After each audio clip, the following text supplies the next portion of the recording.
Hi, Jim.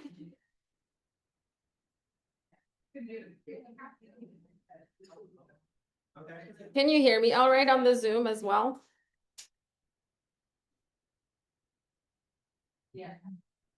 Can somebody say something on the Zoom, please? No, everyone's muted. There's Richard Franklin. How do we get the audio there? Hello? Yes, we can hear you. Okay, great. I can hear you too. Awesome. Perfect. Thank you for doing this. Excellent.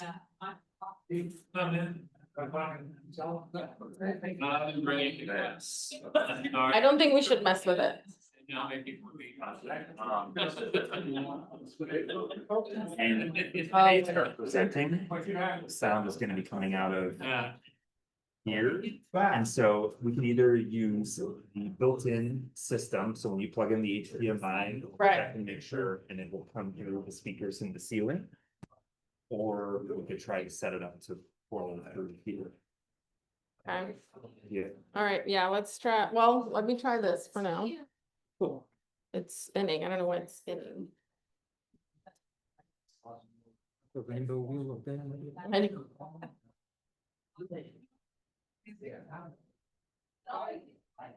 do have that PA turned on, so that's probably why we were able to hear it. So I think It was pretty loud. Yeah. Yeah. You have your volume up all the way. Your speaker is not working. Please go to settings to try a different.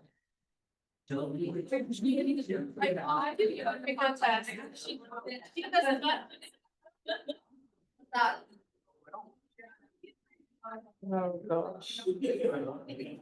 Okay. Barbara, we can hear you. Barbara, we can hear you. Now we can. Actually, can you still hear me now, Jim? Now I can, yes. We cannot hear you though, so that's gonna be That's- interesting. No, that could be my. I'm gonna type. So I don't think our speaker works now that I've plugged this in. So what are your options? So NP, that must be this. Do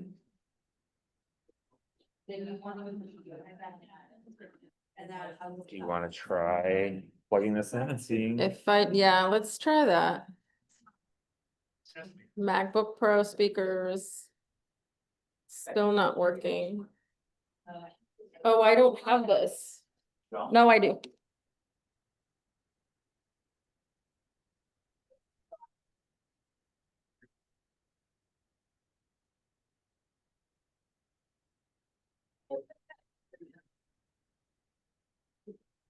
Barbara, say something. I'm not sure we hear you.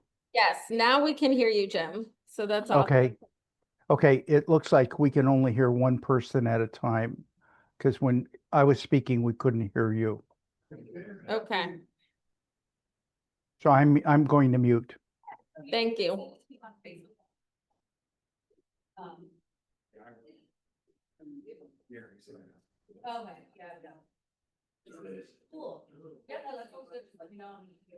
What options do you see now when you click on sound? External headphones, so that's that. Yeah, try that. So I think that will direct the sound in. Over there. Yeah, Okay. I think that. What's the word? Don't tell people to eat something if you're not sure what it is, just, wait. Because that's. Yeah. Wanna try this? Sound. I don't know. Sure. Yeah. Just the volume down, or like a little thing. Well, it's working now at least, so. No, I have other fishes up there. Those are all parts of those other ones up there too. Oh, and we have Dr. Beug with us. Okay, so now I have to make him a host. Hello, Dr. Beug.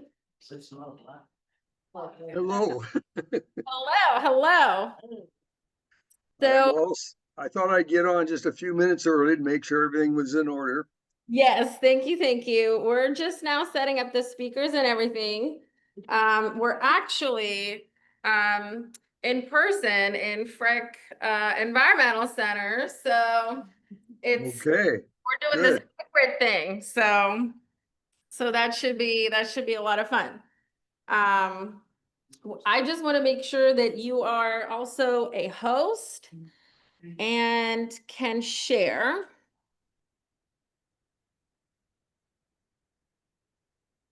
Well, should I hit share screen and see what happens? Sure. I don't think you'll be able to do that, but Okay, I'll wait. I'll try wait. it, try it. Okay, here we go.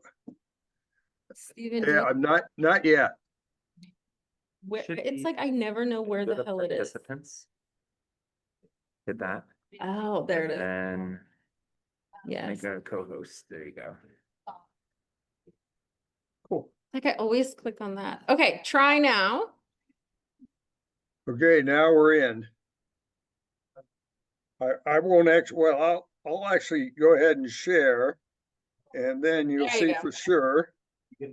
Okay, yeah, you're sharing. So we're actually Okay. going to start with a short presentation on like club affairs, and Right. then we'll go to you. Okay, I have to figure, oh, there. I found the stop share. Okay, Nice. Okay, well, we are ready to start. So let me bring up our presentation, and thank you for joining us in person and on Zoom as well.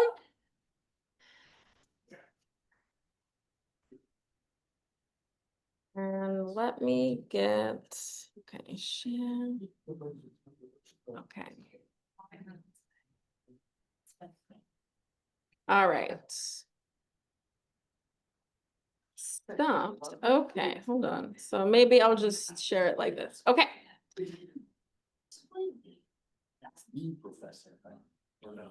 Yeah. Okay, I think we're ready. So welcome to the July meeting. For the first time, we don't have technical difficulties in a while, so yay for us. We wanted to make sure that everything went without a hitch for your presentation, so we're good. So my name is Barbara Batakova. I'm currently serving as the president for the Western Pennsylvania Mushroom Club, and today is our monthly July meeting. Your club officers are as follows. We do have elections coming up as well. So you will get to vote in October for your new club officers. But for now, thank you to these people who keep the club running. So our meeting schedule, we meet monthly, usually every third Tuesday from 7 to 9 here at the beautiful Frick Park Environmental Center. And we try to bring an array of mycologists that are local, but also experts from around the world. So tonight we will hear from Dr. Michael Beug. And in August, we'll hear from our own John and Garrett, who will talk to you about some DNA stuff. On September, we will hear from Melissa McCormick on plants that eat fungi. And in October, we'll have the elections and our annual photo contest. And in November, we will have our potluck and annual awards. So that is the plan for the rest of the year. There's not that many left. If you haven't submitted yet, please submit your photos to the photo contest that is organized and judged by Sarah. So the categories have slightly changed. So we now have 2 pictorial categories, one for novices and one for advanced. And then we also have the documentary and the judge's option per usual. So more info is on the website. And you have to be a club member to be able to participate. So if you're not a member, go see Dawn in the back. Okay, so every month we do an ID table in the back. You see Scott there, who is our bolete expert. We also have Steven. And I think I see our new identifier, Sherry, back there as well. So yeah, hello, and thank you for identifying the finds that people bring. So if you find stuff, bring it. We'll ID it, confirm it for you, and you get to learn something new. Okay, so we have been pretty busy. So we had some past walks. Mike led a sold-out walk in Montour Woods, which is right in his backyard. Richard led a walk at Deer Lakes Park. I didn't get to attend this year, but I really do like that one. We usually find a lot of red mouths. So I don't know if that was the case. Was anybody there? Okay. Just found some red mouths. Okay, all right. July 5th, Stephen led an awesome walk at the Headwaters Park in Erie, and they found some cool stuff there as well. And this past weekend, we had our very first camping retreat, which was organized by Dawn and John Plishke. Yes, that was a huge success. It was hot. It was really hot, but it was a lot of fun. We found lots of cool stuff, and lots of those finds will go to DNA for DNA sequencing. So good job on that. And I think it was a huge success. So I think there will be another one in the future. So, oh yeah, I did put some pictures together. So Oak Haven Mushroom Farm was hosting us. Yeah, it was a great spot right by Pine Ridge Park. We also went to the state game lands, and yeah, there you see John doing the DNA. So in his element. Okay. We have lots of stuff planned. So these are just the upcoming walks. There's more information on the website. You also get to just kind of click, and it'll take you directly to the meeting location, which can sometimes be kind of hard to describe in words. So do that. Yeah, lots of walks planned. So we will be busy. There's also some upcoming events. We're going to be hosting some tables and talks in the rest of the summer, as well as in the fall. So if you don't feel like a walk, you can always come see us at one of these events. The Pittsburgh Park Conservancy will also hold a walk. Stephen, I'm guessing you're leading that one, Hayes Woods. Yeah. The trail tour. Yeah, so that's our newest park, yes, in Pittsburgh. It was finally, was it designated? I think so. They Yes. still haven't developed the trails. Yeah. It's still in process, but it is officially our newest farm. Our newest city park, Hayes Woods. So check that out in August. And then Allegheny Land Trust, our Vice President, Julie, will be leading those 2 walks in August and September. So these space is limited, so make sure you register for these. Okay, preparations for Linkoff Foray are definitely underway. We will kick off the weekend on September 18th. That's a Thursday. with a fluorescent UV light walk. So Stephen will be leading that one per usual. So that's always a lot of fun. And many people camp in Cook Forest as well for that night. So it's kind of like an unofficial camping trip too. Then on Friday, we will, of course, do the pre-foray walk at Cook Forest. There's no charge for the walk. It's free. You can just show up. We usually spend a whole day there. So collecting sort of specimens and taking those for DNA sequencing as well.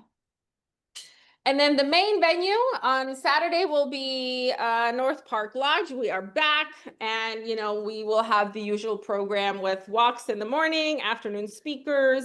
We'll do the mushroom display table and the table walk, and of course we will have auction, sales, and vendors.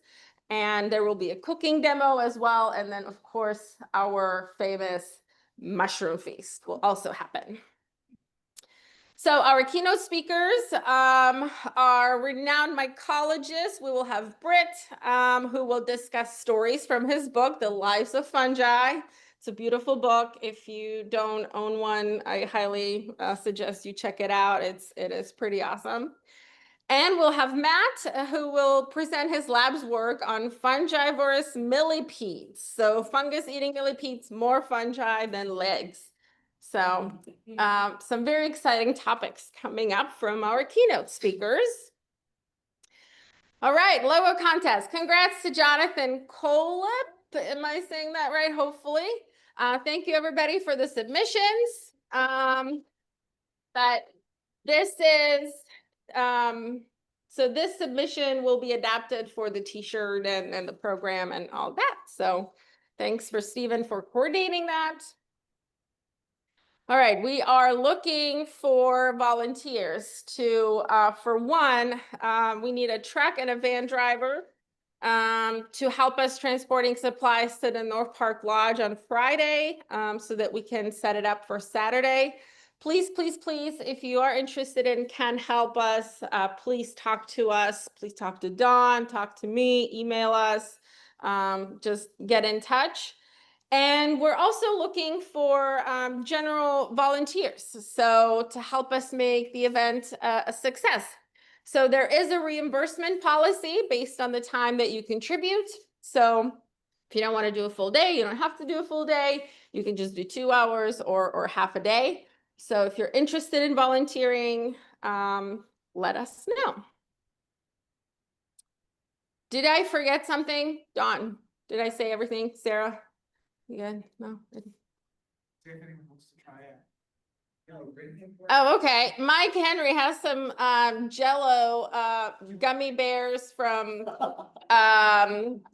the jelly fungus, the Ductifera puluhahuana, I think is the name of it. So there you go. Puluhahuana, yeah. Yeah. Okay. Membership report. So our numbers are up from June, not by much, but we're still getting up there. So if you're not a member, please become a member. You get a newsletter. So we publish our newsletter 5 times a year. We are on the July and August edition. And if you are interested in contributing to the other one with some articles, or you have a cool mushroom recipe, you have a cool photo, you can email Cecily by August 15th. Okay, if you are not a member yet for this year, please renew, because we are going to be increasing our membership prices. Dawn did announce that in the newsletter. And this was a tough decision, but we haven't raised the price for about, I think, 15 years, and we're getting hit by the economy as well, to use Dawn's words. So membership fees contribute to a huge part of the budget. So if you are not a member, please consider becoming one, because you get these awesome membership benefits. So the monthly meetings, you get a free grow kit at our annual cultivation meeting. Also get to participate in the ID Button Awards, and we and also the annual photo contest, and then also the Facebook group. So thank you to everyone who is a member. All right, we have 2 button IDs to award today. You ready, Julie? Give me 2 seconds. Let's sleep. Okay. 2 seconds. I'll stand up and like immediately tumble forward. Tumble forward. All right, so we have Dana Driscoll with 100 species. So congrats to Dana. And we have Mike with 250 species. So congratulations. Congrats. Nice. All right. I have.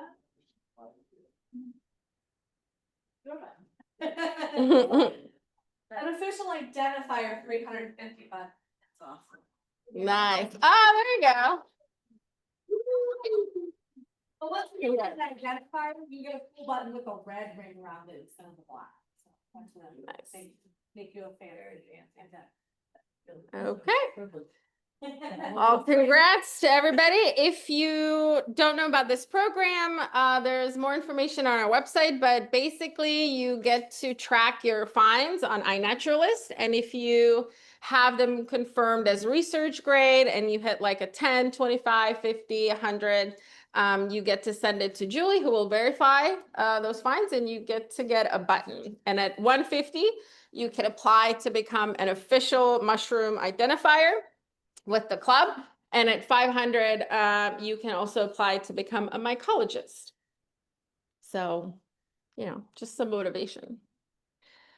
All right.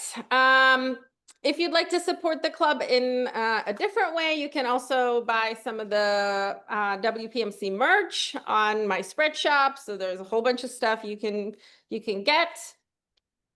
And before we move into tonight, next meeting, you will hear from John and Garrett.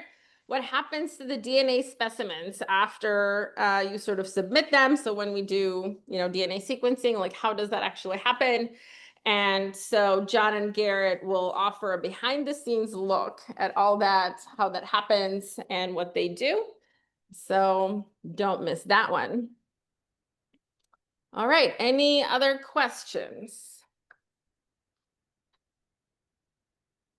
Oh, Merlin Sheldrake is coming April 13th. The tickets went on sale today. So if you want to get in on that lecture, you can get those tickets. Where? If you just Google Merlin Sheldrake Pittsburgh, it'll come up. I think it's the Art lectures. some art lectures. Yeah. Where's he gonna be used? Carnegie Music. Carnegie Music Hall. Carnegie Music Hall. Yeah. Should be good. And I think Robin Bell Kimmerer is also coming, and I heard that's free. So yeah, those two are great events. Okay. Well, without further ado, welcome Dr. Beug. So to the Western Pennsylvania Mushroom Club meeting. I will actually, we're still working on the technology, but yes, here's everyone who will be watching your talk, and there's obviously more people on Zoom. So I will do a brief introduction and then it's all you. So Dr. Beug is a renowned mycologist, educator, and author with a career spanning more than 5 decades. He earned his PhD in chemistry from the University of Washington in 1971 and spent 32 years on the faculty of the Evergreen State College in Olympia, Washington, where he taught chemistry, environmental studies, mycology, and organic farming. Michael began mushrooming in 1968, and his stunning mushroom photography has been featured in over 80 books and articles. A longtime member of the Pacific Northwest Key Council and the North American Mycological Association, also known as NAMA. He has served in multiple leadership roles, including chair of the toxicology and editorial committees and editor of the Mycovania. In 2006, he received NAMA's award for contributions to amateur mycology. Along with Alan and Arlene Bassett, he is the co-author of Ascomycete Fungi of North America and Mushrooms of Cascadia, an illustrated key to the fungi of the Pacific Northwest. And you can learn more at his website, mushroomsofcascadia.com. So with that, welcome, Dr. Beug. Okay, well, let's see if we can make this work right.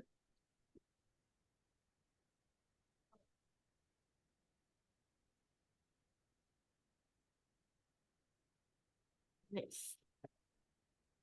Turn the whole thing on. No, I'll just turn it around like this. That way you can. So you got that up? Yes, we can see it.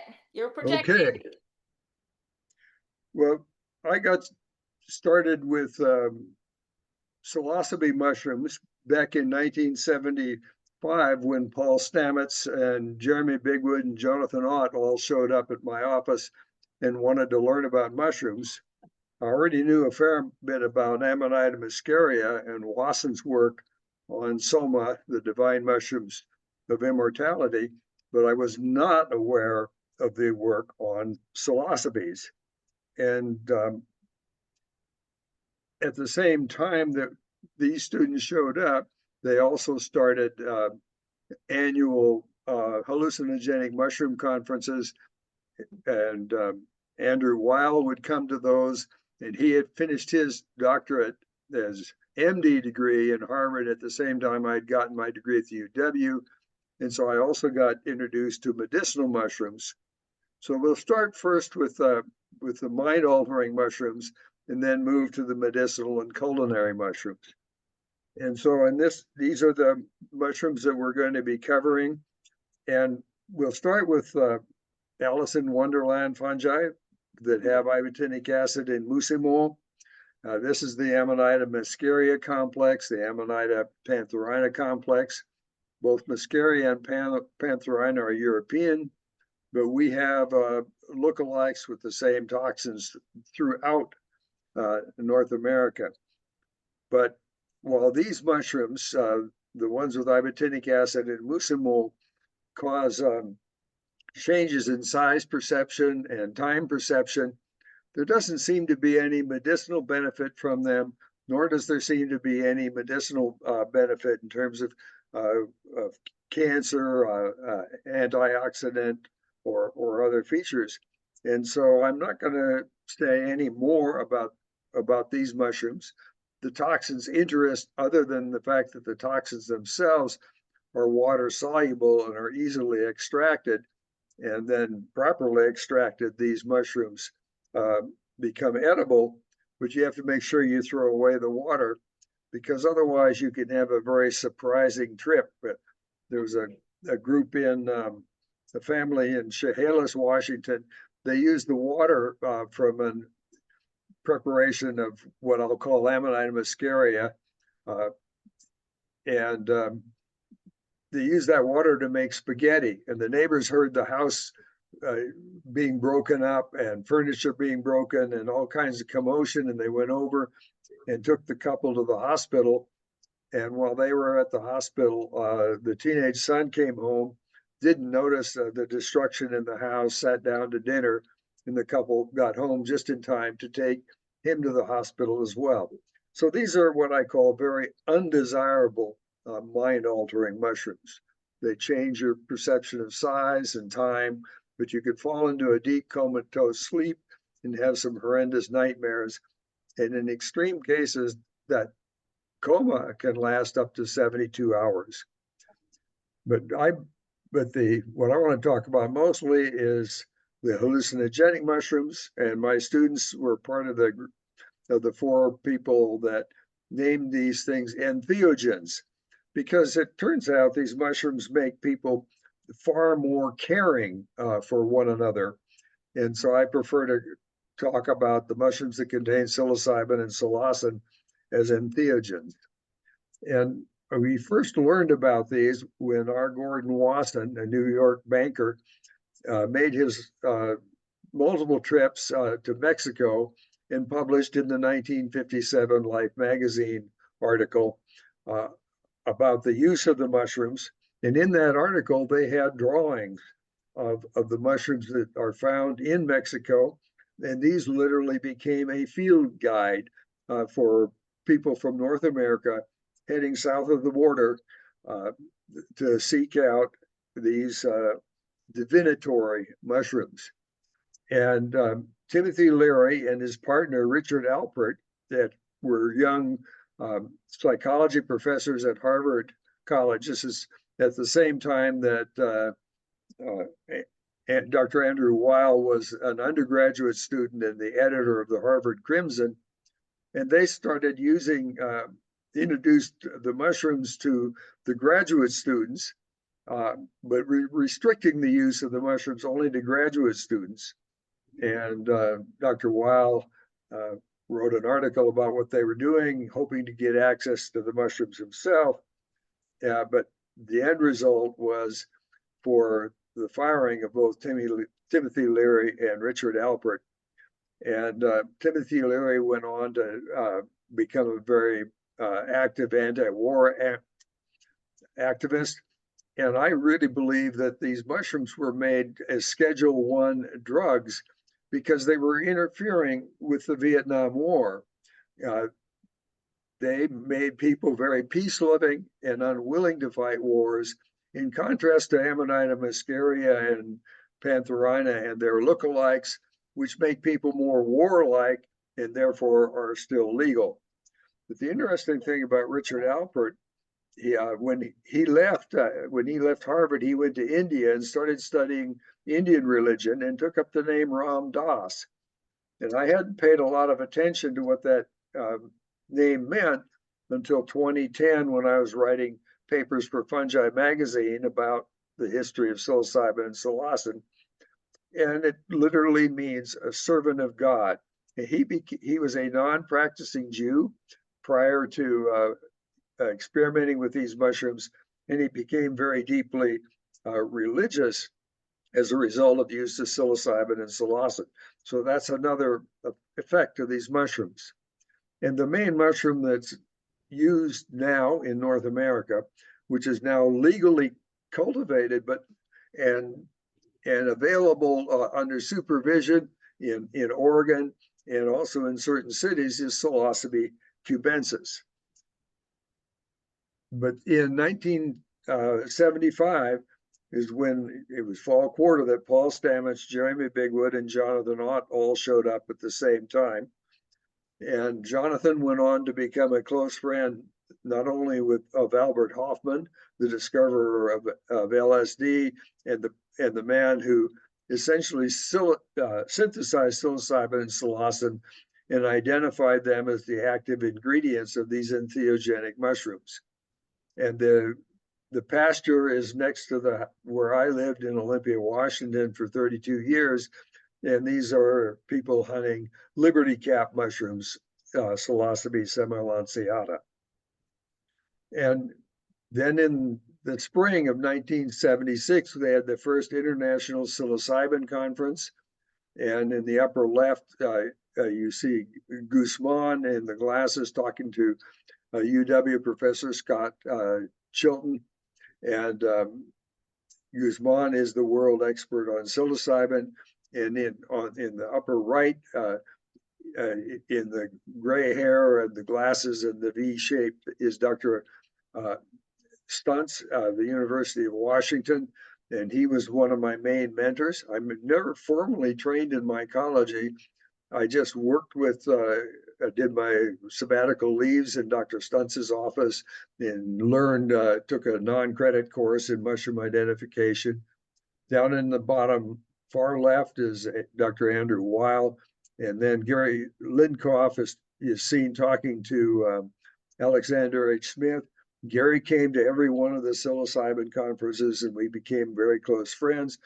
And Alex Smith was at the University of Michigan, but he didn't have access to a scanning electron microscope. And we had one at Evergreen State College that Paul Stamets was using. So Alex would come frequently to Evergreen and became another one of my mentors. And Stephen Pollack was known as the Texas psilocybin doctor. He was later shot by a Texas Ranger and killed. Well, he was actually on the phone to Paul Stamets, who heard the shooting. But he was shot because of the hatred that goes around and the fear that surrounds the use of psilocybin and psilocin. But this is also a time period of a lot of books coming out. There's Wasson Soma. Jonathan Hott wrote about mushrooms of North America. And he also translated LSD, My Problem Child, which is Albert Hoffman's book, from German into English. Paul Stamets co-authored The Mushroom Cultivator and Psilocybe Mushrooms as the Allies for his senior thesis. Jonathan and Jeremy did a book, Teonatihuatl, and there were other authors. But at this time, I was the only person in the country, as far as I know, that had a Schedule 1. I also had a Schedule 2, 3, and 4 drug license and a prescription pad and pure psilocybin and psilocin supplied to me by the federal government. And I suspect it's because Jeremy Bigwood was not actually a student. He was probably a CIA or operative posing as a student and working in my lab. He was at Evergreen for 6 years and then disappeared without getting any degree. And the theory, though, is that Psilocybe cubensis expanded minds of early humans because they would find it growing on elephant dung and the wild cattle and a wide range of different organisms. And this is a mushroom of the sort of the semi-tropical areas. And at that time, our ancestors' brains suddenly enlarged, and Terence McKenna felt that this was due to the use of psilocybin and psilocin. And at this point, I'd been studying these mushrooms for 10 years, but had never tried them. So I went down to Brighton Bush for the last of what was going to be 10 years of annual psilocybe mushroom forays. Gary was at all of them. I was at many of them. And Terence McKenna was speaking. And I picked a 200 Liberty caps, Psilocybe lanciata, the morning of the trip down to Brighton Bush. And I was sharing a cabin with Gary Linkoff and Linnea Gilman, and also Maggie Rogers, who is involved in NAMA, was there as, and Kit Skates Barnhart, my other mentor, and she wanted to experience these mushrooms. So Gary, Linnea, Maggie, and I all took 15 Liberty Cap mushrooms, which I had calculated had exactly the same effect due to the concentration of psilocybin as the effect would have been on Wasson when he took his 12 pair of mushrooms from Curandera in Mexico. And within about 40 minutes, Gary and Linnea were tripping, and they went off to Terence's lecture, which was going on in the main lodge at Brighton Bush. And Kit and I just looked at each other. Neither one of us had any effect at all from what is now called a heroic dose of psilocybin. We should have had a full hallucinogenic experience. So we decided, well, we really needed to know what it was about. And at that point, we had only used 60 of the 200 mushrooms. So Kit and I took 30 each more and waited about 40 minutes, and still nothing happened. So we split the remaining psilocybes and ate the rest of them. So we each wound up with about, let's see, if we take 200, 170, we each had about 85 Liberty caps, which should have put us very far out of this earth and in full hallucinations, and nothing happened. And so we walked over to Terence's lecture, and Gary was busy. He was just heckling the heck out of Terrence. And somebody was passing around a bag of psilocybe cyanescens. So Kit didn't eat anymore, but I ate a handful of those. And then when the lecture was over, I'm still unaffected, Kit's still unaffected. And somebody had two shopping bags of psilocybe cubensis on the deck. And so I took two handfuls of those and I ate those while I walked Kit back and Maggie back to their cabin and said goodnight. This is in an old growth forest setting, very beautiful. And I went on to meet another psilocybe researcher who was actually working on baeocystin and norbaeocystin. We're both wine lovers. I've spent 52 years as a winemaker and had my own vineyard in Eastern Washington. And so we split 3 bottles of wine, and I'm really very disappointed at this point. Walked back to my cabin. It was a drizzly night. It was probably about 1 o'clock, 2 o'clock in the morning. And I laid down to go to sleep and left the planet. The visions were incredibly beautiful. But after about 5 or 10 minutes, I felt I could never get back in my body again. But fortunately, I'd been studying these mushrooms for 10 years. I knew there's no known lethal dose and that I would recover and be back to normal in 6 hours after the last mushrooms I ate. So I woke up and got dressed and went over and knocked on the door of Kit and Maggie's cabin. And Kit desperately wanted some more mushrooms because she had had basically 6 times a heroic dose and still had had no effect. But I'd eaten everything in sight. So I narrated the visions for the next couple of hours. Gary and Linnea came back and listened to the narrations. And finally, everyone went to bed. And exactly 6 hours after the last ingestion, I sort of felt a big jump, went to sleep for a couple of hours, got up, went to breakfast, and told Paul Stamets and Andrew Weil what I'd done. Had breakfast, but I had to get back to my vineyard and took off in the car. And after about a half hour of driving, I couldn't keep the car on the road anymore. And I was driving back logging roads because I could get straight to my house going due north from Brighton Bush. And I pulled over and got out, and the left front tire was completely gone. It had been flat, and I'd been driving just on the wheel, on the rim. And I changed the tire and got home. And for a long time, I would have very strong empathetic reactions to anybody who was having a bad experience. And I didn't understand until 2010 what had happened to me.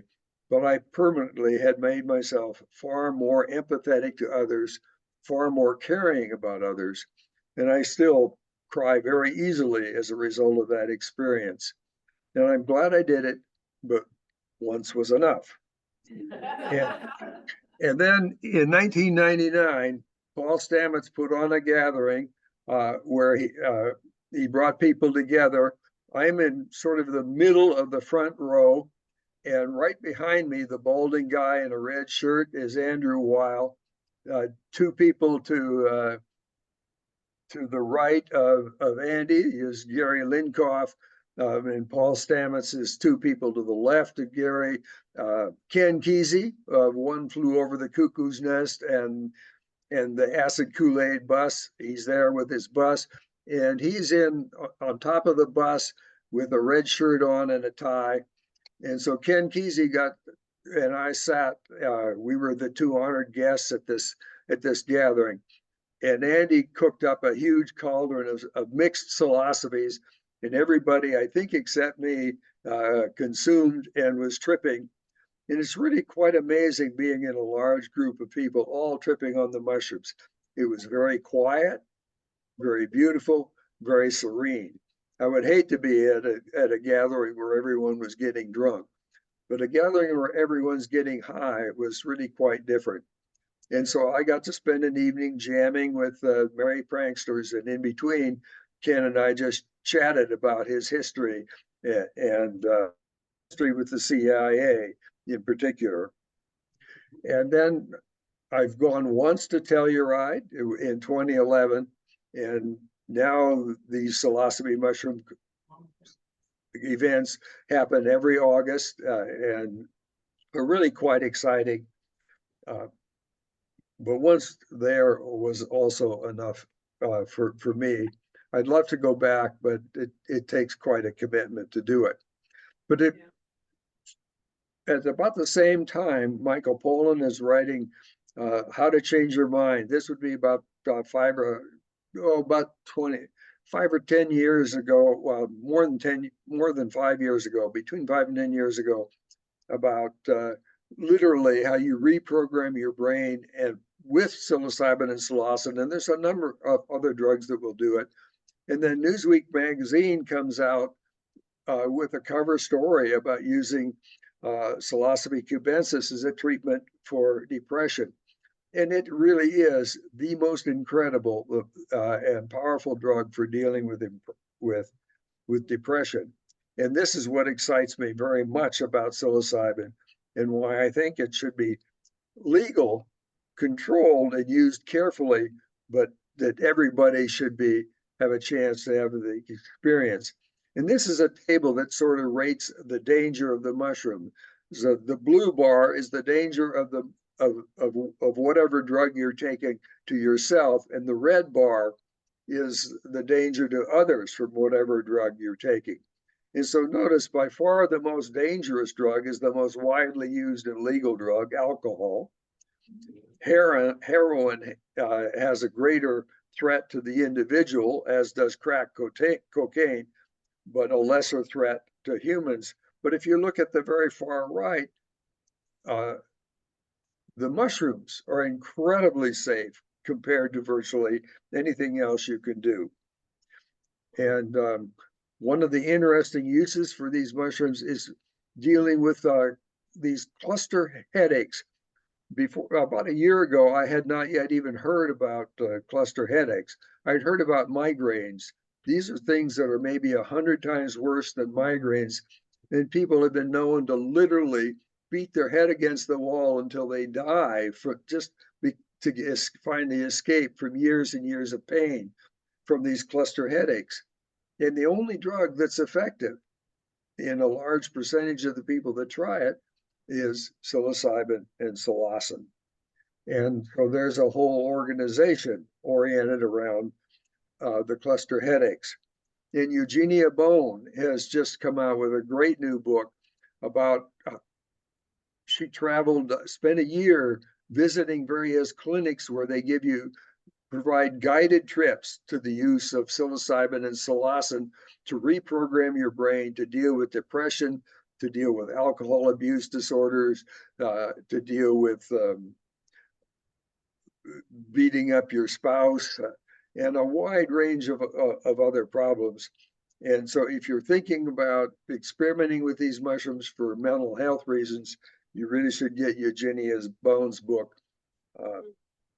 And it also looks like these psychedelics are especially effective for people dealing with autism. Now, in contrast, for people with bipolar disorder, these mushrooms can be quite dangerous. So they're not uniformly safe, and you really need to have careful screening and careful thought before engaging them. But this is, I think, a critically important and underused resource that could make America a much better place to live, a much more sharing and a much more caring society. And there's a whole bunch of studies going on all over the country. This is one about the mushrooms in use in autism, and not just about in the United States. A lot of the studies are in Europe. This one's in London. And this is an example of a group where you can, in Oregon, where you can sign up for them. They have a couple of weeks of training, and then a supervised trip where there's somebody in the room with you to make sure things go smoothly and to intercede if things are going badly. And about 70% of the cases with PTsd, one treatment will last 6 months to a year, and in some cases, one treatment is enough forever. So this isn't a drug that you do daily or weekly or monthly. It's something you do on a rare occasion and under special and carefully controlled circumstances. It can be very beneficial. And now I'm going to switch to the part 2 on general medicinal culinary fungi. And we recognize about 300 fungal species that are having significant medicinal value. There's over 100 uses, from pain relief, repair of neurological damage, combating bacterial infections, combating pathogenic fungi. And one thing that isn't on that list, because I learned about it more recently, rapidly healing broken bones. Mushrooms really encourage a very fast, and I'm talking about within 2 or 3 weeks of a compound fracture and being essentially healed. But they're anti-inflammatory, which is probably the most important feature, because almost all drugs, cancer, many diseases, the real issue is the inflammation. They're also antioxidant, they're immunomodulating, immunosuppressant, cytotoxic, and they protect the liver. Now, the fact that they're potent in immunosuppressants, though, means that you have to be careful in their use. If you're taking immunotherapy for a cancer, you must not be taking the mushrooms. And so when you're using medicinal mushrooms, I encourage people to make sure they know that the doctor knows what you're doing and why and approves of it. You don't keep it secret. Right now, the majority of people are keeping their mushroom use secret, and there can be some significant adverse consequences. So the people I'm involved with, talking about, they come to me asking what they can do about cancer. Everything that I'm doing is very early stage, experimental, and people make their own decisions. I just tell them what people have done that I know and what has happened as a result, and then let people make their own decisions. So I don't charge anything for what I do, and I'm just interested in people being healthier and living longer. If you eat mushrooms, culinary mushrooms, well cooked, and this is the important point, is cooked to the point where they're starting to caramelize. And there's a reaction that occurs between a protein and the sugars in the mushroom that creates a new molecule. And that molecule is very important both for flavor, for umami flavor, but also it's very important for fighting diseases of many kinds. And mushrooms are low in fat. They're an incredible nutritional source, and they can also help heal the planet. If we reduce beef consumption and therefore the belching of methane by beefs, but you can also use them to replace plastics and provide new building materials. And Pennsylvania is a place where a lot of research is going on, and literally growing houses using fungi in molds. It's really quite amazing and quite exciting what's going on with the fungi today. The other thing is, if you're eating good, nutritious medicinal mushrooms at least 3 days a week, and you've cooked them well, and you're not eating them raw or only lightly cooked, you're likely to significantly reduce your chance of Alzheimer's. You very significantly reduce your chance of getting Parkinson's or other neurological diseases. So there's a whole bunch of interesting studies out. I have a review that was published last summer in McIlvania. I've updated that review and I've submitted it a month ago, and it's under review to be published hopefully in McIlvania. So there's a huge amount of research going on. There's about 100 to 200 papers a year being published about the use of medicinal mushrooms in health. And this is just an example of some of the most interesting ones that are out there. But the mushrooms that interest me the most in terms of edibility are the hericians, particularly lion's mane, and we've got that on both coasts. All of the oyster mushrooms, shiitake, and a wide range of boletes are really top, potentially medicinal mushrooms. So rather than trying to chew on some old tough polypore, enjoy a delicious meal of these mushrooms. I make imitation crab's cake from lion's mane, and tonight I'm gonna have pizza with shiitake. I buy dried shiitake and I rehydrate it. I use a half an ounce of dried shiitake in 2 quarts of water and make a mushroom tea. And that mushroom tea can rapidly get rid of a candida infection. And it also seems over time to reduce a number of different kinds of pain. It doesn't reduce all kinds of pain. And then the mushroom that's left, slice it up, put it on pizza. And so I just made a fresh batch of tea yesterday. And so tonight and tomorrow night are pizza nights at home. And some of the chemicals that were interested in the mushrooms are like ergothioneine. And there was an article, an ACS webinar in 2023 about this. It's an amino acid. It's produced only by fungi, cyanobacteria, and some other bacteria. Now, agaric, if we compare what's in mushrooms, agaricus has about 0.3 milligrams per gram, but shiitake, it has 3 times as much. Griffel frondosa maitake has more than 3 times as much, and the gray oyster mushrooms 1.2. Now, if you look at the yellow oysters, they're more than 10 times as potent in ergothioneine as agaricus. And so one of the things that I almost never eat is agaricus, and what I do eat as much as possible. Look at Boletus agilis, 8 milligrams per gram. So people don't think of that as a medicinal mushroom, but it's just packed with ergothioneine, and which is going to decrease mortality, decreased risk of cardiovascular diseases, decreased risk of Alzheimer's and Parkinson's. And here's some comparisons of life expectancy between Japan and the USA.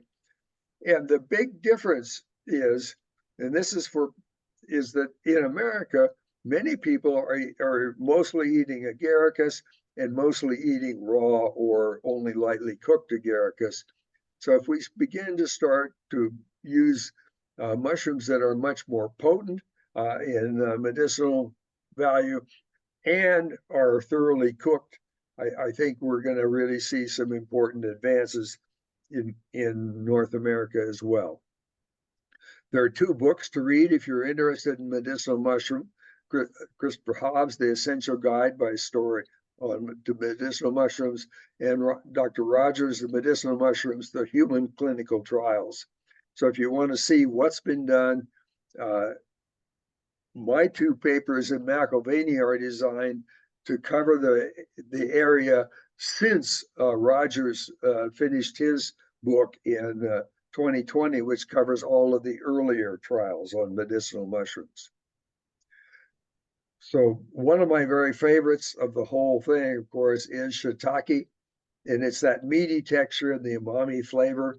It's high in beta-D-glucans, a lot of essential micronutrients. Selenium is very important in human diets, a moderate amount of it. And lentinan has been used for cancer directly.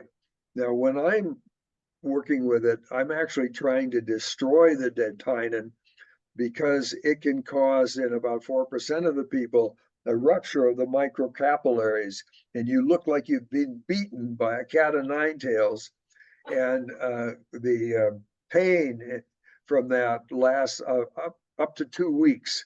So I cook all of my lentinules, all of my shiitake, but it's valued for just a huge range of things. So this is one of the really important medicinal mushrooms, but it's also really delicious, really nutritious, and it's the most widely cultivated mushroom in the world. and probably the main mushroom ingested in Asia.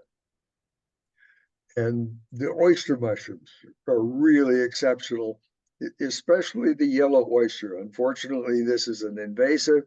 So what you need to do is go out and do your duty, cut every yellow oyster mushroom you can find, bring it home, cook it up and eat it, and help save the environment from this mushroom spreading all over. But there's this huge range of things that are attended to by oyster mushrooms. And properly cooked, they're incredibly delicious. Undercooked, they can be very problematic. They can even cause hallucinations, vomiting, diarrhea. Even well cooked, there'll be a small percentage of people that are sensitive, that are allergic to any mushroom. So always start out with any new mushroom, just a little bit at a time. I've known the Plishkis for going on 50 years now. And so you've got good teachers in terms of steering you in the right way of how to eat mushrooms. And Hericium abiatus and Hericium erinaceus, well, I like you. My very favorite mushroom varies month to month depending on what I'm eating at the time. But boy, making crab cakes out of the lion's mane are just so incredible. Now that the mushroom grows wild, but it's also very easily cultivated. The lower two images there are Hericium abiatus. Now you have a very similar species on the East Coast. You've got Hericium americanum on the East Coast that looks very much like our erinaceus. And you also have Hericium colloides on the East Coast. And Cordyceps militaris is a great culinary mushroom. It's one that I have so far underestimated, but it turns out to be one of the more powerful of the medicinal mushrooms. It can be really valuable in fighting COPD, your heart disease. It's also, there's several mushrooms that are very potent in helping you heal faster from SARS, from COVID infections. So turkey tails, agarikon, and cordyceps are all very important, not only in recovering from a COVID infection. Now, I caught a COVID infection at NAMA in October last year. It's the first time I'd had COVID, and I was home and for a day before I realized I had COVID. And my wife, who's taking a fairly high dose turkey tail, agarikon, and lion's mane, wasn't affected at all. And I immediately went on high dose of those three mushrooms. And my COVID infection lasted 1 day. And I was feeling better on the very next day. But what I'm going to be adding is cordyceps because of its, especially its value in dealing with respiratory diseases and heart diseases. But of the polypores, turkey tail is far and away #1. There's a number of interesting polypores, and reishi would probably be #2. And most of the others, they're all medicinal, but I wouldn't waste time with them other than using them if you're making teas or something. But if you've got cancer, if you're fighting a specific disease, go with a known proven product. And the other thing to realize about natural products, what Paul Stamets does with his company, Fungi Perfecti, is he will gather in the wild hundreds of different clones of each species he's interested in, and then test those against cancer strains. And then he would then propagate only the very active strains. And he's following the model of the way penicillin was developed early in World War II. We knew that Penicillium notatum, an ascomycete fungus, produced penicillin, but most collections only produce a little bit. And so there was an international search while US and Canada were housewives and other people were sending in their rotten cantaloupes, their moldy bread, everything. And it turned out that one particularly moldy cantaloupe from the Midwest had far more penicillin in the culture than any of the other penicillin notatum selections that were sent in. And so all penicillin that you use today comes from just that one culture. So go ahead and use your teas if you're just looking for general health effects. But if you've got cancer, you're fighting a specific disease, fighting COVID, you want to make sure you're using a very potent strain. And there's a number of papers out there that talk about the specific things that you can test. And again, all of these references are in my Macovania paper that was published last July, and that will all be updated within a few months in the next paper. Trametes versicolor is the most exciting to me of all of the polypores, long history of use, and a wide range of different things that it can be used for. I won't read this whole list of things. You can sort of go through them on your own. But I'm particularly interested in the case of an 83-year-old woman with metastasized breast cancer. The turkey tails capsules appeared to speed recovery after radiotherapy and chemotherapy. But in 2010, Paul Stamets' mother was in the hospital with one breast 50% larger than the other breast. Her lymph nodes 50%, they were the size of walnuts, and she was being treated with Herceptin and Taxol. And the specific breast cancer that she has, and it's important to do the genetics of every single cancer, because there's a lot of different breast cancers, a lot of different prostate cancers, a lot of different lung cancers. But her cancer should have been curable with Herceptin and Taxol, except that those drugs don't work once the lymph nodes are swollen. She was too far gone. And she was at a cancer center in Seattle, and the oncologist was involved in a stage 1 clinical trial of Trametes versicolor, the mycelial product produced by Paul Stamets' company. She did not know she was treating Paul Stamets' mother. Paul Stamets did not know his mother was in the hospital for breast cancer, and she recovered in less than a month of the start of treatment. And she was enrolled in the study as a way to get to use the drugs, because it would have been experimental. But by enrolling her in this stage 1 trial, which is just a trial to determine whether it's safe or not. And Paul's mother had no recurrence of cancer, and she lived until her mid-90s and died of old age.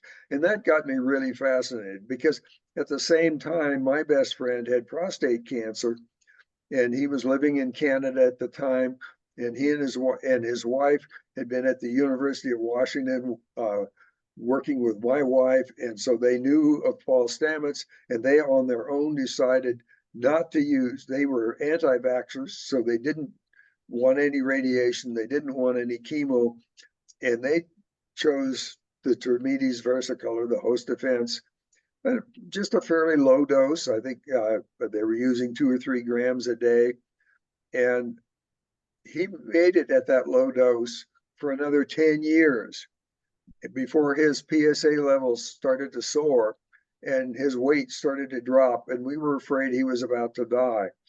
And then one of my good friends, Martin Osas, a friend also of the Plishkis, introduced me to a mushroom cream that he was making that he said would cure pneumonia within a day.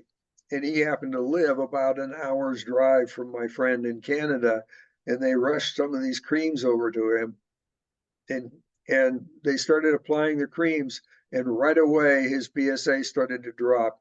It took 9 months, but his PSA went from 300 to 5, and his weight went from 100 back up to 140, which was his normal body weight pre-cancer. And he made it 4 more years before they decided to try chemo. And shortly after trying chemo, he passed. But he had 14 years, and the doctors had only predicted a brief additional life for him. And those things and other cases has gotten me very excited about mushrooms, and I started this deep dive into them. One of the mushrooms that's very famous is chaga inonotus obliquus. It's one of the ones I'm least happy about using because it's high in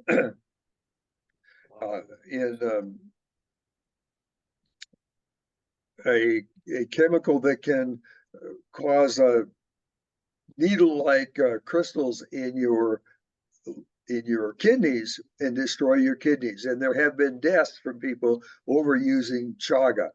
And so chaga is one I like to avoid. And also I like to avoid harvesting old polypores in the forest. A, it's hard in the forest.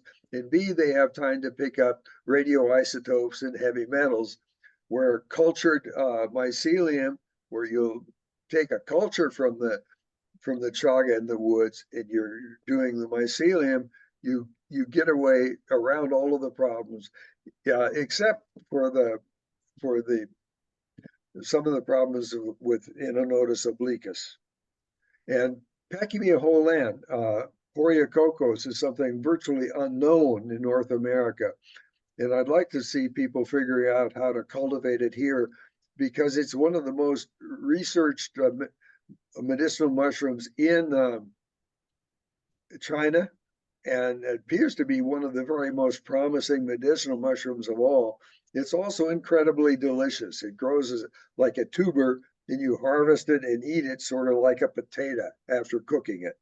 And so, but Wolfeporia cocos, there is a mushroom that is legitimately called Wolfeporia cocos, but it's European. The actual Chinese mushroom was named by Fries, Pachynia holan, years ago. But this is one I'm very excited about that isn't being used, but needs to be researched. And then reishi is very well known, very heavily researched. It's a very strong immunomodulator. I would hope people stick to Ganoderma lucidum, and again, for the reasons of the variability, and stick with a known product that's been grown by people who've researched the strains and are growing a good strain of Ganoderma lucidum. Now, I want to acknowledge my work is inspired by Paul, who was my student. He was he actually got his whole 4 years of credit from me at Evergreen. And the scientist, but he employs some excellent scientists at Fungi Perfecti, a large number of PhD folks. And he gets a lot of his research funded by DARPA. I also want to thank Martin Osis and Kevin Rumer-Ack, my friends in Alberta, who've introduced me to these mushroom creams.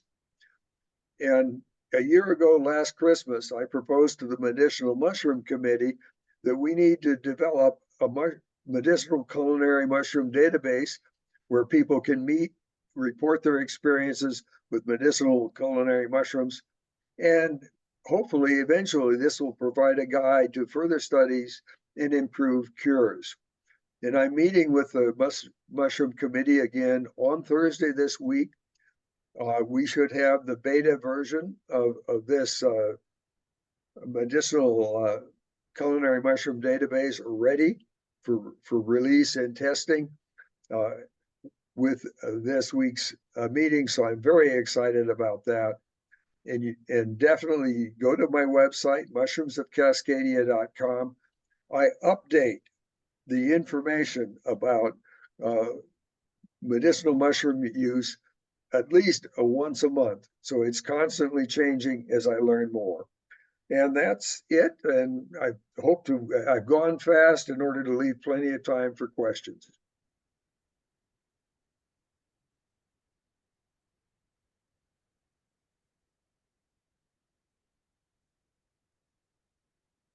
All Nice. Well, thank you very much. That was something. I mean, hearing all those stories, that was very precious. So thank you so much for sharing that with us. I'm sure I can speak for everyone that we loved hearing about it. So, all right, let's hear some questions. I will come around and I'll give you the microphone. Any questions? All right.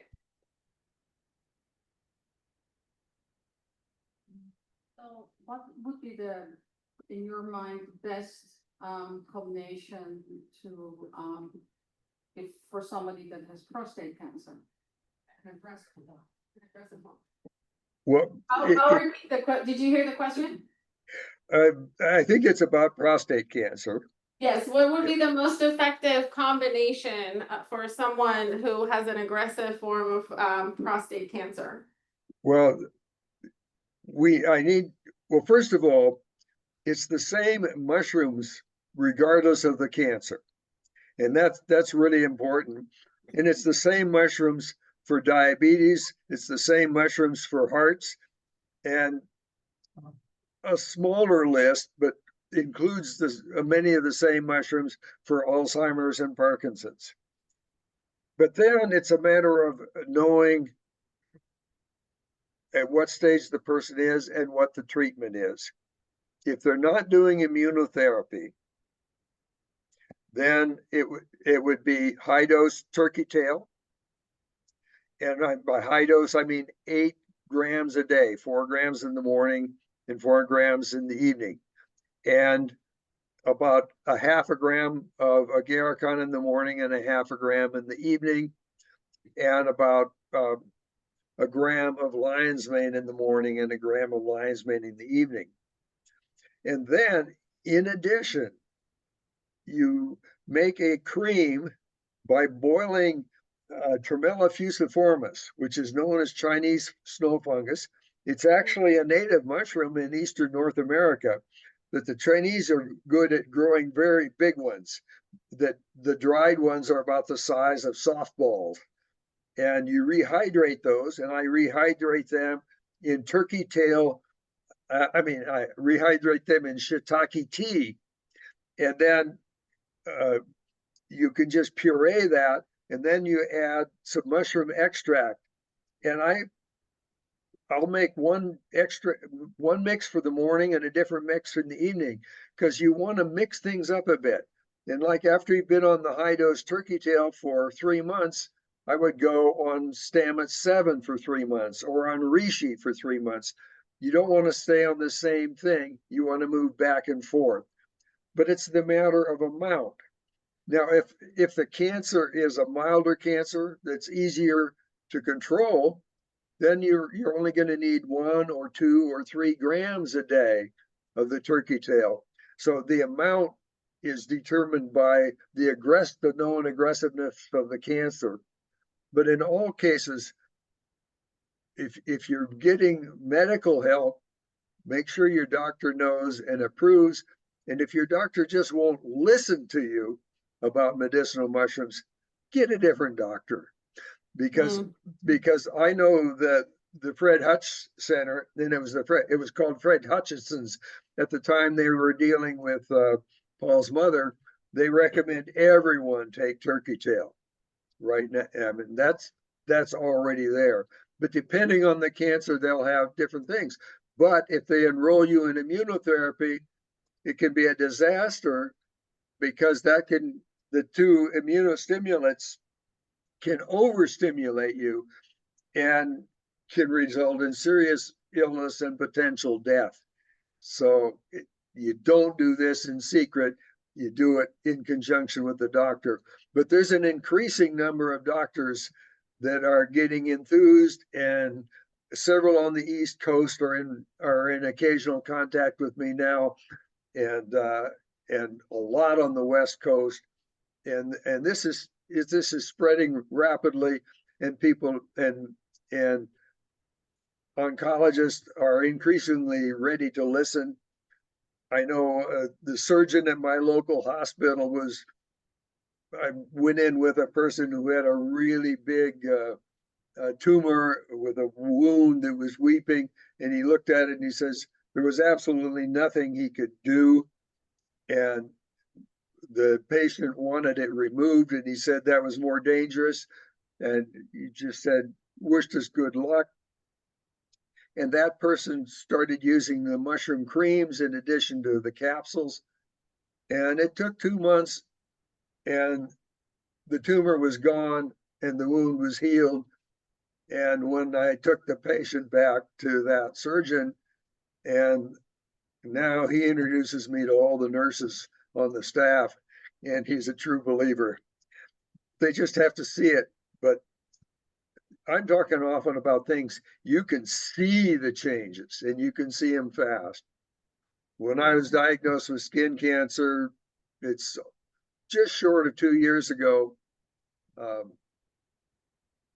They did a Mohs surgery, but I had a whole bunch of precancerous spots. I did not yet know about using snow fungus with mushroom extracts as an anti-cancer sunscreen that would wipe out cancers. And Wow. it did in my case. I went back for my 1-year check last August, and the guy said, come back in a year. He found nothing. And a friend of mine came to me. She did not tell me she'd had to have cancer spots, skin cancer removed every 3 months for the previous several years. She just said she had a dermatological problem, and this snow fungus will clear that up. And she had been on the mushrooms a month when she went in to see the same dermatologist for her checkup, her every 3 month checkup. And he said, well, there's nothing here. Come back in a year. So I am stunned and in disbelief, but it's inexpensive. It'll probably work, but it's certainly worth the gamble. Well, congratulations. We're glad that is the story. I think you mentioned that in the Fungi magazine. I remember reading about it, about the snow fungus. So Yes. there's an article out there where you can learn more. Okay. And Yeah. and go on my and the story of how to make it and the examples of how it's been used are on my website. And there's more detail there than on the Fungi magazine. And I've also have a case study about a person. She was in her late 70s, given maybe at most 18 months to live with immunotherapy. The immunotherapy didn't work, and the cancer is gone. I mean, it's still there, but it's totally suppressed. No symptoms. And this person had been suffering pain issues for 20 years. That was a side effect of the mushrooms. The pain's gone. Wow. Horrible side effect to have to deal with. Right. All right, more questions. Yeah, come on up here actually and ask the question so you can, so that from right below you can see you. Pretty simple question. You alluded to a study that was done, I believe, in China. He can't hear you. Come on up here. Oh, it's not. Yeah, and the mic so that everybody can hear you too. You alluded to a study that was done, I believe, in China, and it was titled The Relationship Between Mushroom Consumption and I think it was Mild Cognitive Impairment. Right. Okay. I would love to read more about it, but I'm not a scientist. Are there any specific mushrooms that you knew that were included in that mushroom consumption? Well, the ones that I think are the most potent for dealing with mild cognitive impairment and also with ALS would be cordyceps and lion's mane. Thank you. Okay, thank you. More questions? Yeah, come on up.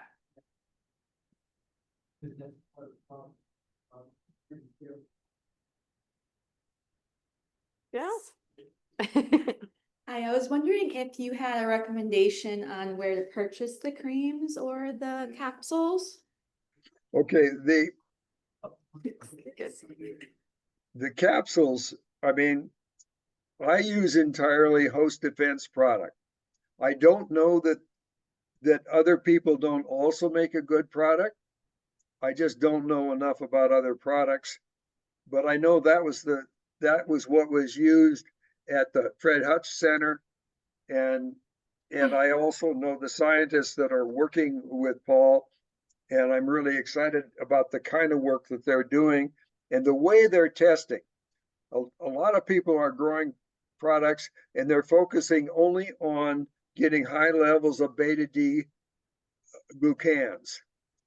But that's only one of 10,000 chemicals that are important in medicinal mushrooms. And so I really like people that are testing theirs against cell cultures and have a history in that way. Now, the creams, I recommend you take the basic recipe from my website and go to somebody who prepares herbal creams. I do have somebody in Trout Lake, Washington, who makes the creams. She used to run a herbal medicine school in Portland, Oregon, and she's an incredible natural products chemist. And she will make and ship creams, but it might be cheaper and easier to do it locally. But if you're willing to use slightly messier, not as nicely herbal creams, not creams that look just like a regular hand cream, my basic recipe does the same thing.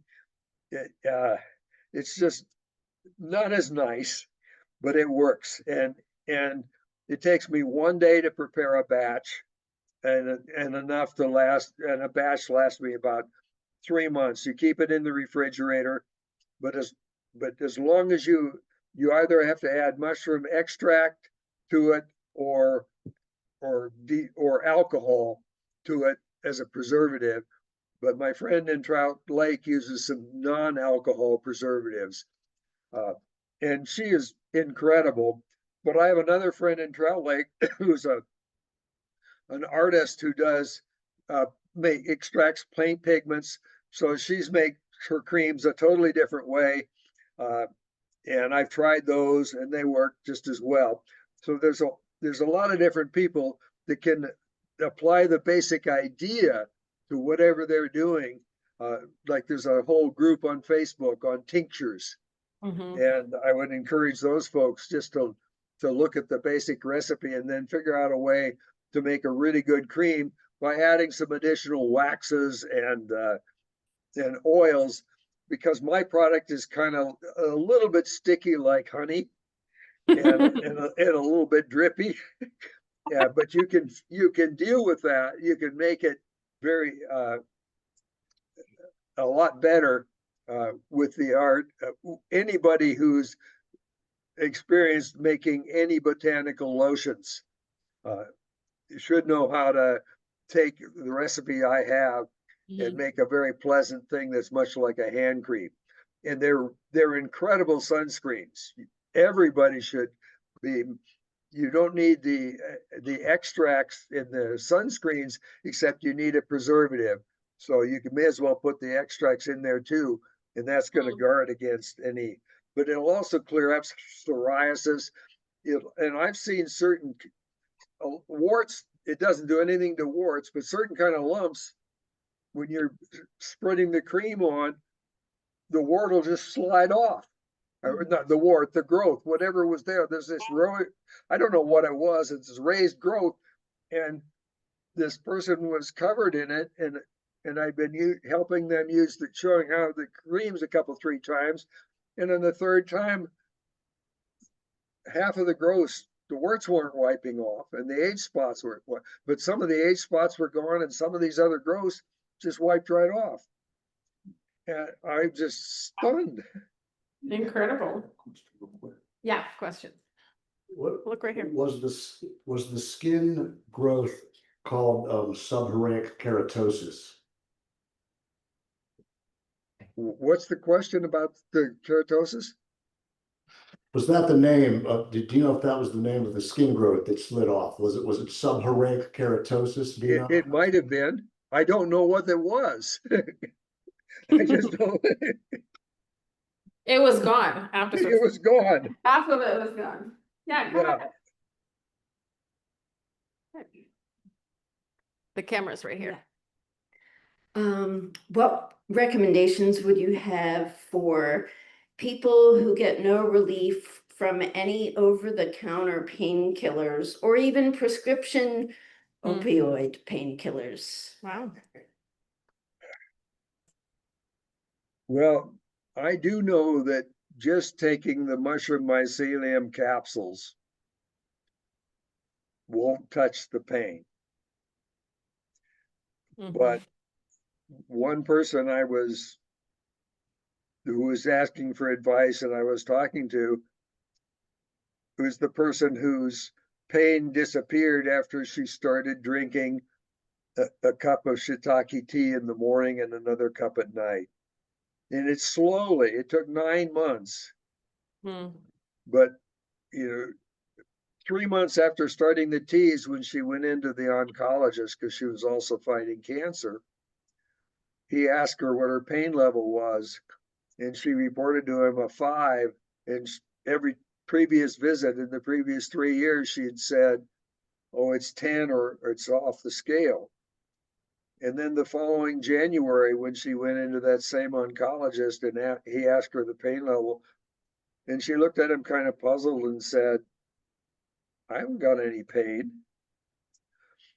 And so it's not going to take away all kinds of pain. I've tried it. I have ulnar nerve damage, and it doesn't touch the ulnar nerve damage, but other pain will go away. And the shiitake tea is very pleasant to drink, and it's going to protect you from candida, from basically, as women in particular have a lot of problem with UTIs, and it's going to help protect you against UTIs. And it gets rid of certain kinds of arthritic pains, but not all kinds.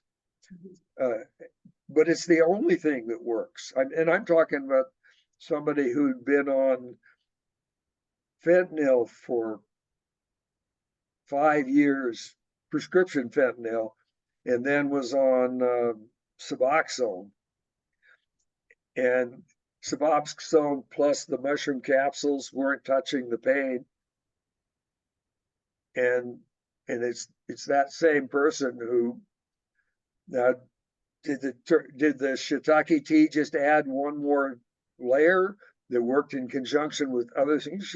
I don't bloody well know. I don't know how many people it'll work for, but it has worked well for a number of people for UTIs. I had enough experience with that.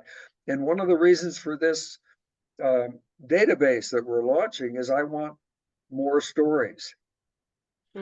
I just a month ago called somebody I hadn't seen in 10 years because I was going on a foray where I had to drive right by her house. And I'd only met her twice, and I was telling her some of my stories, and she told me her father's story. He went in with a prostate cancer diagnosis, no possibility of survival. He refused chemo and he refused radiation and went home to die. He said to her, I'm just going to die. She'd been back, I think it may have even been in Pennsylvania at a mushroom workshop for a week, and it included some information about medicinal mushrooms. She got her notes out, gave her notes to her father, and that was 15 years ago. So his few weeks of life, I don't know what she did. I don't know what he did. I'm hoping to get her story in that database. But this was just a phone call. And we were just talking, and I bring this up, and then she tells me this story. And I've got several more like that. Women that have 15 years into an incurable breast cancer, 15, 20 years into an incurable lung cancer. I don't know what mushrooms they were taking, but they attribute it to their mushrooms. We've got a Always lot to learn. mysteries to tell and collect. Okay, any more questions? All right, come on up. All right. Okay, camera's here. All right. Hello. Thank you so much. This has been awesome. I have a question. You kind of scared me when you said something about chaga. 'Cause I Yes, stopped drinking coffee like a year ago, and I've just been drinking chaga tea like every day. Is it a thing? dude, it could kill you. Really? The guy that died was drinking chaga tea every day Oh, no. because he thought it was good for him. And when I started to look close, I found a lot of cases of adverse reactions to chaga. Throw the chaga away and use shiitake instead. That's not gonna happen, but thank you. Don't touch the chaga again. That's my recommendation. Now, And chaga that's is good much for some thin things. line right here. Okay. All right. Okay, I have one more question, and it's a very simple question, but I think it's always impossible to answer by anyone who loves mushrooms. What's your favorite mushroom? The one. Oh God. I guess if I had to come down to one, shiitake. That was my guess. Nice. But if I had to get my top 5, Okay, we'll hear those.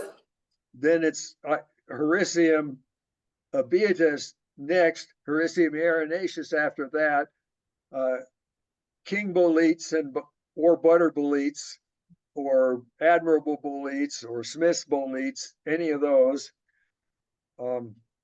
I don't have morels on the list because they have no known medicinal value. I happen to love them, but I rarely eat them because they have a very potent neurotoxin and not properly cooked. They're problematic. Mhm. And I hadn't ever been fond about oyster mushrooms until I changed my cooking technique, and I've gone after that umami caramelization. And suddenly I love oyster mushrooms as well. And I had been undercooking them before. Oh, okay. So it's a small group, but it's not just one. And remember, variety is the spice of life. Nice. Yes. All right. Any more questions? Well, thank you so much. This was truly an experience. I hope you can hear the applause from everybody. Okay, well, I always have fun doing this. And hopefully I will have an article also in Fungi Magazine, and not Fungi Magazine, I'm sorry, the Mycofile, before the year end. I've Sounds submitted that article, which is a detailed case study of a lung cancer. well, we'll look out. An incurable lung cancer. And it isn't curable. And so the title of the paper is going to be Living with Lung Cancer and No Symptoms. Nice. Okay. Well, thank you so much for sharing your expertise and your knowledge and your stories with us, and we hope to see you out there sometime. Good luck. Well, come out and see me. I don't travel much anymore. I'm in my 80s now. Yeah. and slowing down. I'm more like John. I'm more the age. I'm closer to John Pliskey's dad's age, than John himself. So John was just a kid when I got started.